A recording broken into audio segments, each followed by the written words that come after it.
Hey guys, welcome to Sandy Cats. Today we're going to be comparing a 2022 GX460 Premium to a 2021 TRD Off-Road Edition. We've had these vehicles for a little bit over a year now, and both of these vehicles have seen a lot of highway driving. They've done a few 2-week expeditions, mostly off-road, and a lot of multi-day expeditions. They have both been slightly jumped just for testing purposes, and they've been beat up a bit.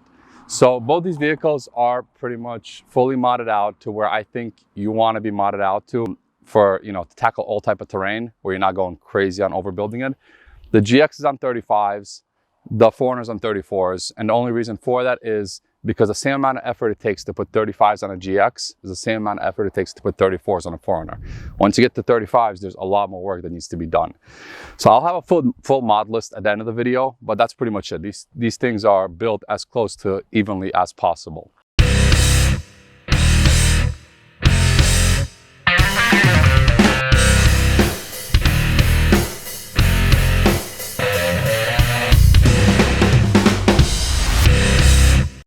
So the first thing I want to discuss is the on-road performance. A lot of you guys are going to be spending 90+% of your time on road. So that's something to consider as well, The biggest thing is the GX has a V8, the 4Runner has a V6. So you're going to feel that. You're going to feel that a lot. When you go to bigger tires, this thing gets very, very sluggish. The V8 handles the 35s pretty damn well to the point where we haven't even re-geared it yet. I'm not sure if we need to. This is re-geared and it's still slower. So that's a big benefit. The next benefit is you have the luxury. The 2022 GX at least is super luxurious. This vehicle, it feels like a new German car, honestly, inside. You have all the tech features I'd want, plus you have the air-conditioned seats, beautiful leather. And the most important thing to me personally, and the biggest decision-making factor for me, is the steering response. I didn't expect it to be such a drastic change. But this vehicle, the GX, the steering is somehow tuned differently than the 4Runner, even though a lot of the components are the same. So therefore, what you get is you get a much more responsive steering wheel. It feels like a really nice new age car to drive versus this feels like a truck from 20 years ago, which really it is, right? And that's a big deal on road, honestly. I prefer to drive this, and you feel like you're driving much more sportier on road with this vehicle. It feels fantastic. The other thing is KDSS. With the 4Runners, you have an option to choose KDSS or not. With the GX, you have to get KDSS. For on-road performance, KDSS is fantastic. It makes you feel super stable. It works great. For off-road, we'll discuss that in a second. And the last thing is gas mileage, which may be the only big fault, and the only reason why I might go for the 4Runner over a GX, even though considering on-road performance, is gas mileage. Once you live these things, especially. This right now is getting on average 12 to 13 miles a gallon, and it requires premium gas. This requires regular gas, and it is getting an average 14, 15 miles a gallon, sometimes even more. So it's a big difference. This is a full-time four-wheel drive system, whereas this is a two-wheel drive system, meaning on pavement, I'm in two-wheel drive 99% of the time on this vehicle. I don't have an option but to be in four-wheel drive on this vehicle. So therefore, that's another thing that, depending, I guess, where you live, maybe the four-wheel drive is necessary all the time. For most people, I don't think it is. So this is a nicer option for me. However, the other thing to consider is this is going to eat more gas because of it. And that's another reason for the mile per gallon drop. So now we're going to talk about off-road performance. And the first thing I'll discuss is KDSS.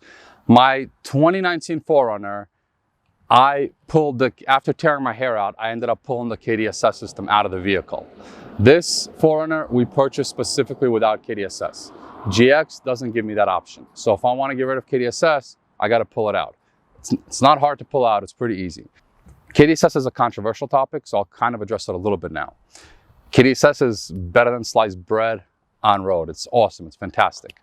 KDSS is great for fairly easy trails where you're not going 60 miles an hour, but you're going 25 miles an hour on fire roads, in the desert, the stuff that a lot of people go, and that's their limit. KDSS is actually great for that. KDSS starts becoming a problem when you're going really fast off-road, but there's a solution for that. It's the Dr. KDSS switch. But KDSS really starts becoming a problem in rocks. When you want to start doing extreme extreme rock crawling, then KDSS may become a problem because you can't go long travel. You can't start heavily modifying your vehicle. So that's something to consider. For most people, I think it is a plus though. Okay, next topic is going to be lockers. The GX only doesn't come with a front and rear locker. It only comes with a center locker, which is okay for certain type of terrain. But if you're going to start doing more harder terrain, you need a rear locker or a front locker. And I'm not going to get into, how all this works. It's a very long conversation, but short version is, if you're going to start doing rock crawling and you plan to, be crawling where your tires are off the ground a lot, you're going to need a front and rear locker, or at least a rear locker. So that's another downside of the GX. At this point, this already has a front locker as well. Since we re-geared it, we threw a front locker in. If you end up going big tires and re-gearing, that's the time you put a locker in, and you probably will want to put a locker into your GX at that point. But plug and play, that locker may not be necessary for a lot of you guys. The next thing is tires. Once you go over 33-inch tires, you have to modify a vehicle. You can't just plug and play anything over 33-inch tires on either of these vehicles.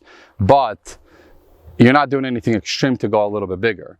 So for me to go 34s on this and 35s on this, I pretty much had to do the same thing.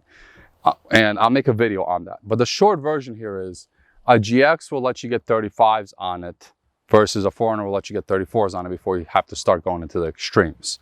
It's fairly easy to get the 35s on the GX, and that's mostly because of the way the body is shaped and it doesn't have the additional fender around the well. So something to consider. If you're trying to go big tires easy and fast, GX will get you bigger tires. Plus it has the V8 to push those tires a little faster. Next off-road thing we should discuss is weight. The sticker, the payload capacity sticker on this 4Runner says 880 pounds. On the GX, it says 1,315 pounds, which tells me I could load this up more and go have fun. So, because honestly, with all the aftermarket stuff on these vehicles, I'm assuming there's about 500 to 700 pounds, especially with the rooftop tents, of just permanent weight on it already, plus fridges, gear, people, and I'm definitely over the payload capacity on the 4Runner. I'm probably pretty close to a GX. The problem is I built 95% of these modifications myself. I installed them, other than maybe like gears and lockers. And everything I pulled out of this GX underneath said 4Runner. In reality, a lot of this GX is a 4Runner with a nicer body and a V8. So they put a V8 engine on this thing, which is a couple of 100 pounds heavier. They're giving you a bigger payload, but the parts that are prone to breaking off-road on a 4Runner, like the steering rack, the tie rods, the spindles, those things are still the same here.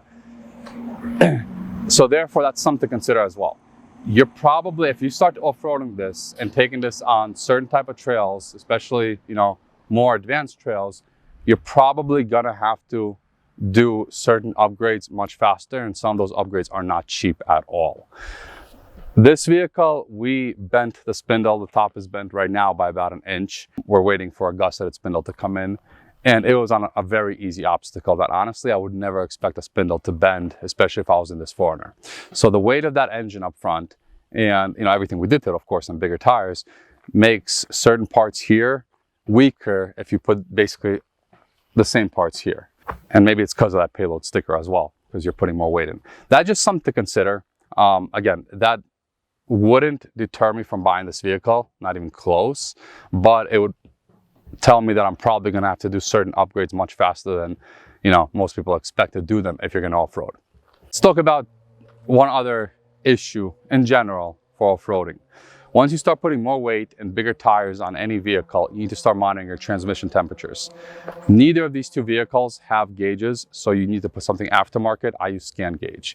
And with the 4Runner, once we had everything on, it was overheating a bit. It was getting hot. It wasn't overheating. We put a $50, $60 tranny cooler in. It dropped it back to normal temps. On this vehicle, I don't think I almost ever touched 200 degrees on pavement, and maybe 220 to 25 off-road for a couple of seconds at the max, which I'm very, very happy with. This vehicle, we put that same tranny cooler in as we put in here, and on pavement right now, it's getting 220 to 230 within 20 minutes. The second it touches dirt, it is 250, which is high. So we're gonna have to be tackling that issue still. I'm gonna be adding another tranny cooler in here with a fan. This grill has a lot of plastic that is from the factory blocking the airflow, so we're gonna be dealing with that too. Keep in mind, this is a V8. It gets hotter under the hood, and it looks like there's not that much ability for airflow to go through there. So that is something to consider as well. I'm just throwing it out there. This is not a reason not to buy this vehicle. It's just something you really need to understand, that you're going to be dealing with tranny overheating issues until you spend a lot of time resolving them if you decide to start modifying this vehicle. All right, and I guess the other thing for off-road, the last thing, which is a minor detail for off-road, is the hatches. This hatch on the 4Runner opens up. On the GX, it opens sideways. The only reason that's something to consider, or I guess just so you're aware of, is the fact that it opens up gives you an automatic little mini awning, gives you a little bit of cover from the rain or shade when you're cooking or whatever. So that's just a little minor thing that, I really, really like about the 4Runner versus the GX. My final conclusions, for me personally at least, if I want a vehicle that is going to be a daily driver first, it's going to see mostly pavement. Modified, it's going to feel great and fun to drive still.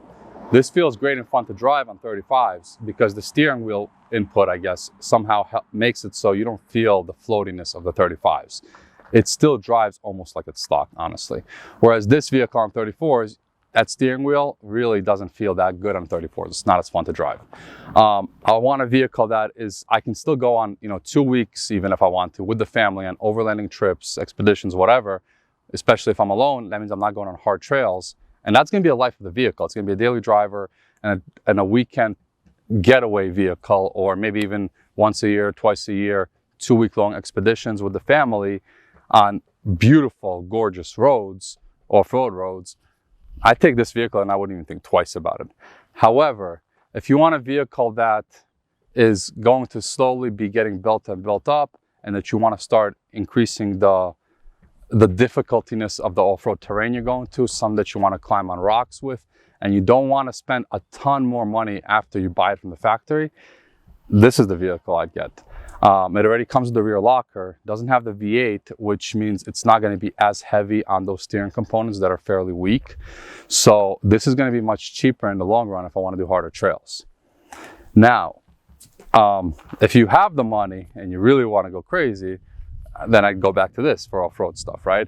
But when you go to this and you want to start getting into hard off-road stuff, you need to put the lockers in, and you're going to re-gear at that time anyways. That's going to be very costly. You're going to start having to really upgrade you're going to pull the KDSS out, so you just spend a couple of $1,000 with Lexus for no reason, and you're going to have to start really upgrading your steering components, which can get into the, up to the tens of thousands of dollars, just to make sure that you're not breaking stuff hardcore when you're off-road. And that's something you don't really have to do for much, for this vehicle, unless you really, really go to the extremes. So that's just 2 ways to look at it. For most people, I would recommend the GX unless you want this to be a toy. If this is going to be your toy, then, the 4Runner is the way to go.